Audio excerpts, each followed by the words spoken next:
Assalamualaikum warahmatullahi wabarakatuh. Saya Ahmad Abdudin Mukhtarom, mahasiswa UIN Wali Songo Semarang, yang akan menyampaikan sedikit tentang Pancasila sebagai negara.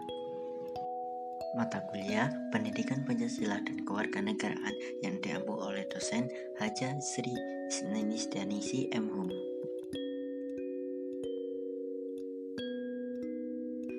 Pancasila sebagai dasar negara. Dalam pembahasan Pancasila sebagai dasar negara, terlebut juga secara pembentukan dan perkembangan Pancasila dari zaman ke zaman. Pada awal pembentukannya, Jepang yang sudah terdesak sekutu lalu mencoba memindah simpati Indonesia dengan tujuan Indonesia dapat membantu Jepang. Kemudian Jepang membuatkan lembaga untuk Indonesia pada 29 April 1945 dengan nama BPUPKI, Badan Peneliti Usaha-Usaha Persiapan Kemerdekaan Indonesia. Pada sidang pertama 29 Mei sampai 1 Juni 1945 ada 3 tokoh yang mengemukakan pendapat tentang dasar negara. Yang pertama Muhammad Yamin, yang kedua Dr. Suwarmo, dan yang ketiga Insinyur Soekarno. Namun di antara ketiga pendapat yang mendapat sorotan lebih adalah pendapat Pak Karno, ditandai dengan tepuk tangan yang gemuruh. Karena hanya Pak Karno yang memberikan nama Pancasila dari pendapat yang ia kemukakan. Selanjutnya, Panitia 9 yang terbentuk setelah sidang pertama BPUPKI selesai menghasilkan Piagam Jakarta. Di dalamnya berisi tentang rumusan-rumusan dasar negara. Lanjut ke sidang BPUPKI kedua pada 10-17 Juli 1945 yang mengesahkan Piagam Jakarta dan menghasilkan Undang-Undang Dasar. Singkat setelah kemerdekaan, adanya kritikan dari Indonesia Timur meminta agar sila ke-1 diganti. Kritikan tersebut disambut baik, lalu terbentuklah lembaga bernama PKI yang dipimpin oleh Pak Hatta. Dengan cepat Pak Hatta dan tokoh agama lainnya merespon kritikan tersebut dan lahirlah sila ke-1 yang kita bisa dengar sampai sekarang. Pancasila sebagai dasar negara dari zaman ke zaman juga mempunyai implementasi perkembangan yang berbeda-beda. Pada era kemerdekaan, setelah bangsa Indonesia berhasil merebut kedaulatan dan berhasil mendirikan negara yang merdeka, perjuangan belum selesai. Perjuangan malah bisa dikatakan baru mulai, yaitu upaya menciptakan masyarakat yang sejahtera, lahir batin, sebagaimana diamanatkan oleh pembukaan Undang-Undang Dasar 1945. Akibat hukum yang disahkannya Pancasila sebagai dasar negara, maka seluruh kehidupan bernegara dan bermasyarakat haruslah didasari oleh Pancasila. Landasan hukum Pancasila sebagai dasar negara memberi akibat hukum dan filosofis, yaitu kehidupan negara dari bangsa ini haruslah berpedoman kepada Pancasila. Walaupun baru ditetapkan pada tahun 1945, sesungguhnya nilai-nilai yang terkandung dalam Pancasila didasari dan digali dari nilai-nilai Buddha yang telah ada di dalam kehidupan masyarakat Indonesia. Pada era Orde Lama, Pancasila dipahami berdasarkan paradigma yang berkembang pada suatu situasi dunia yang diliputi oleh tajamnya konflik ideologi.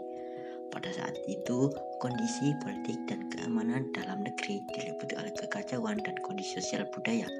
Masa Orde Lama adalah masa pencarian bentuk implementasi Pancasila, terutama dalam sistem kenegaraan. Pancasila diimplementasikan dalam bentuk yang berbeda-beda. Pada masa Orde Lama terdapat 3 periode implementasi Pancasila yang berbeda-beda, yaitu periode 1945, 1950, periode 1950, 1959, dan periode 1959, 1966. Periode 1945, 1950.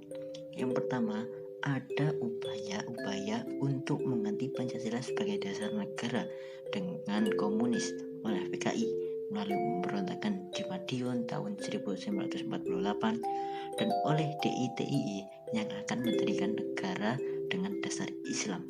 Yang kedua, sila keempat yang mengutamakan musyawarah dan mufakat tidak dapat dilaksanakan sebab demokrasi yang diterapkan adalah demokrasi parlementer, di mana presiden hanya berfungsi sebagai kepala negara, sedangkan kepala pemerintahan dipegang oleh Perdana Menteri. Yang ketiga, sistem ini mengakibatkan tidak adanya stabilitas dalam pemerintah. Periode 1950-1959. Walaupun dasar negara tetap Pancasila, tetapi rumusan sila keempat bukan berjiwakan musyawarah mufakat, melainkan suara terbanyak atau voting. Sistem pemerintahannya yang liberal sehingga lebih menekankan hak-hak individual. Penerapan Pancasila selama periode ini adalah Pancasila diarahkan sebagai ideologi liberal yang ternyata tidak menjamin stabilitas pemerintahan. Yang selanjutnya, periode 1956-1965 dikenal sebagai periode demokrasi terpimpin. Demokrasi bukan berada pada kekuasaan rakyat, sehingga yang memimpin adalah nilai-nilai Pancasila, tetapi berada pada kekuasaan pribadi Presiden Soekarno. Pada Orde Lama juga terjadi berbagai penyimpangan penafsiran terhadap Pancasila dalam konstitusi. Contohnya seperti diangkatnya Soekarno menjadi presiden seumur hidup, Soekarno menjadi otoriter, adanya politik konfrontasi, dan penggabungan nasionalis, agama, dan komunis yang ternyata tidak cocok bagi NKRI. Dalam implementasi Pancasila, Bung Karno melakukan pemahaman Pancasila dengan paradigma yang disebut USDEK atau Sosialisme Indonesia, Demokrasi Terpimpin, Ekonomi Terpimpin, dan Kepribadian Sosial. Pancasila pada masa Orde Baru. Setelah Orde Lama dilengsarkan oleh Orde Baru berkehendak ingin melaksanakan Pancasila dan Undang-Undang Dasar 1945 sebagai kritik terhadap Orde Lama yang telah menyimpang dari Pancasila. Upaya Soeharto tentang Pancasila, Orde Baru ingin menegakkan stabilitas guna mendukung rehabilitasi dan pembangunan ekonomi. Beberapa tahun kemudian, kebijakan-kebijakan yang dikeluarkan tidak sesuai dengan Pancasila, antara lain demokrasi yang tidak berjalan lancar, pelanggaran HAM terjadi di mana-mana yang dilakukan oleh aparat pemerintah atau negara. Pancasila seringkali digunakan sebagai legitimator tindakan yang menyimpang, serta Pancasila selama periode baru diarahkan menjadi ideologi yang hanya menguntungkan satu golongan, yaitu loyalitas tunggal pada pemerintah dan demi persatuan dan kesatuan hak demokrasi dikekang. Pada era reformasi, setelah Orde Baru memimpin hampir 32 tahun lamanya, Orde Baru dilengsarkan oleh Orde Reformasi. Selama Orde Reformasi, hak-hak rakyat pun mulai didengar baik dari kalangan kaum elit maupun kalangan kaum bawah. Rakyat pun bebas berkumpul dan berserikat mendirikan partai politik, LSM, dan lain-lain.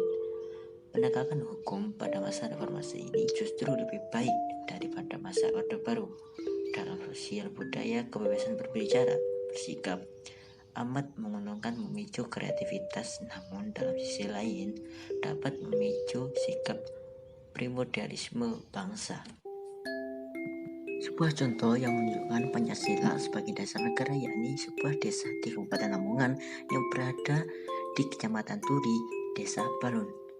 Desa Balun ini kerap dijuluki Desa Pancasila karena kehidupan di desa itu yang sangat rukun dan toleran. Mengapa demikian? Karena Desa Balun dihuni yang masyarakatnya terdapat 3 agama dalam satu desa, yakni agama Islam, Nasrani, dan Hindu.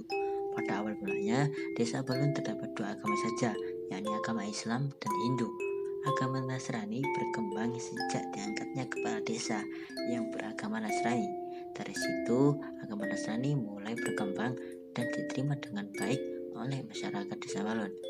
Dari sekian info yang saya berikan, kita dapat mempunyai masing-masing kesimpulan dan garis besar yang sama, yakni begitu loyalnya jiwa kemanusiaan mereka akan Pancasila, terutama pada sila ke-1, di mana seorang kepala desa tidak dilihat dari apa atau siapa, tapi bagaimana untuk pantas menjadi.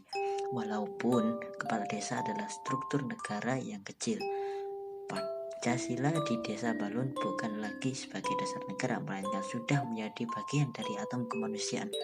Menengok ke belakang sedikit, di mana Pancasila masih dilihat sebagai suatu yang harus terlaksana.